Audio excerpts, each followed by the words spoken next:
गौतम बुद्ध ज्ञान को उपलब्ध होने के बाद घर वापस लौटे। 12 साल बाद वापस लौटे। जिस दिन घर छोड़ा था उनका बच्चा, उनका बेटा एक ही दिन का था, राहुल एक ही दिन का था। जब आए तो वो 12 वर्ष का हो चुका था। और बुद्ध की पत्नी यशोधरा बहुत नाराज थी, स्वभाव था। और उसने एक बहुत महत्वपूर्ण सवाल पूछा। उसने पूछा कि मैं इतना ही जानना चाहती हूं, क्या तुम्हें मेरा इतना भी भरोसा न था कि मुझसे कह देते कि मैं जा रहा हूं? क्या तुम सोचते हो मैं तुम्हें रोकती? मैं भी छत्राणी हूं।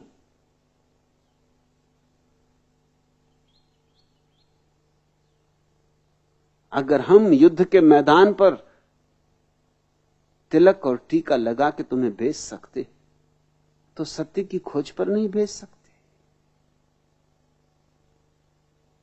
तुमने मेरा अपमान किया, बुरा अपमान किया, जाके किया अपमान, ऐसा नहीं। तुमने पूछा क्यों नहीं? तुम कह तो देते कि मैं जा रहा हूं, एक मौका तो मुझे देते, देख तो लेते कि मैं रोती हूं, चिल्लाती हूं, रुकावट डालती हूं। कहते हैं बुद्ध से बहुत लोगों ने बहुत तरह के प्रश्न पूछे होंगे, मगर जिंदगी में एक मौका था जब वो चुप रह गए, जवाब न दे पाए। और यशोधरा ने एक के बाद एक तीर चलाए। और यशोधरा ने कहा कि मैं तुमसे दूसरी ये बात पूछती हूं कि जो तुमने जंगल में जाके पाया, क्या तुम छाती पे हाथ रख के कह सकते हो कि वह यही नहीं मिल सकता था? ये भी बुद्ध कैसे कहें कि यही नहीं मिल सकता था, क्योंकि सत्य तो सभी जगह है। जंगल में मिल सकता है तो बाजार में मिल सकता है। ये और बात है कि बाजार में जो है वो सोचता हो कि नहीं मिल सकता, मगर मिल जाने के बाद तो कोई कैसे कहेगा कि बाजार में नहीं मिल सकता? वह तो सब जगह है। फिर आंखें झुक गई। और तीसरी बात, उसने बड़ी गहरी चोट की थी, मगर उस चोट में यशोधरा उलझ गई। तीसरी बात उसने की, राहुल को सामने किया और कहा कि ये तेरे पिता हैं, ये देख, ये जो भिखारी की तरह खड़े हैं, हाथ में भिक्षा पात्र लिए, यही तेरे पिता हैं। ये तुझे छोड़ के भाग गए थे जब तू एक ही दिन का था, अभी पैदा ही हुआ था। अब ये लौटे, फिर पता नहीं कब मिलना हो या ना हो। इनसे तू अपनी वसीयत मांग ले, तेरे लिए क्या इनके पास देने को है वो मांग ले। ये बड़ी गहरी चोट थी। बुद्ध के पास देने को था क्या? यशोधरा प्रतिशोध ले रही थी 12 वर्षों का, लेकिन उसने कभी सोचा भी न था कि यह घटना यूं रुख ले लेगी, ये बात यूं बदल जाएगी। भगवान दास आर्य ने भी पूछते वक्त नहीं सोचा होगा कि बात यूं रुख ले लेगी।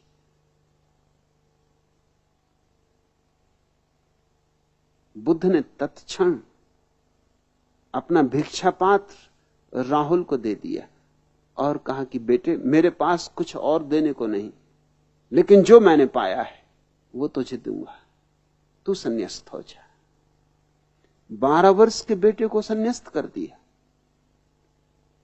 यशोधरा की आंखों से झरझर आंसू गिरने लगे। उसने कहा, यह आप क्या करते?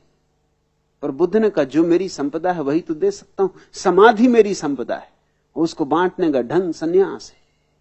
और यशोधरा, जो बीत गई बात उसे विसार दे। आया ही इसलिए हूं कि तुझे भी ले जाऊं। अब राहुल तो गया, तू भी चल। जिस संपदा का मैं मालिक हुआ हूं उसकी तू भी मालिक हो जा। और सच में ही यशोधरा ने सिद्ध किया कि वो छत्राणी थी।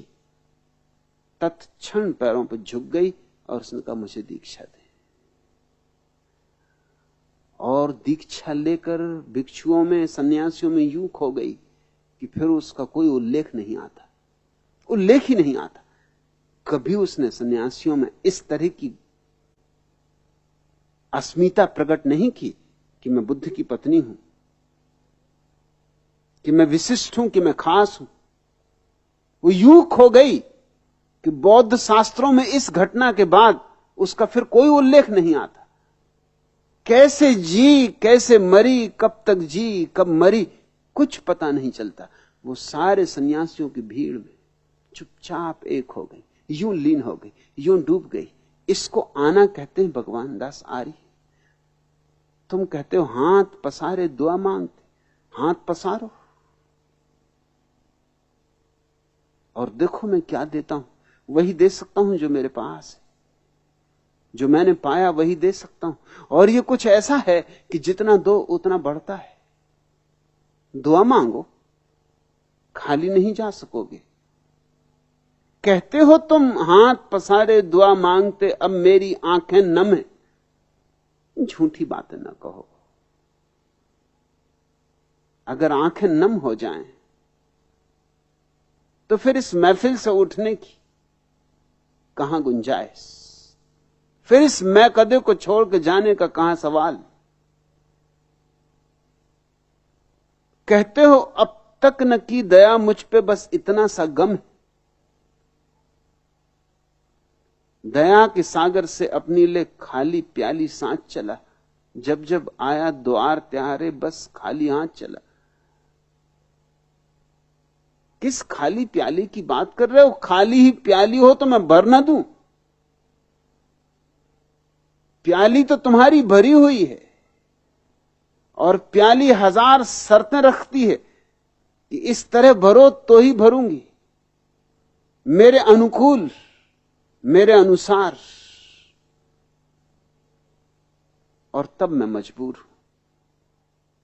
मैं तुम्हारे अनुसार न तो तुम्हें कुछ दे सकता हूं, न तुम्हारे अनुसार चल सकता हूं।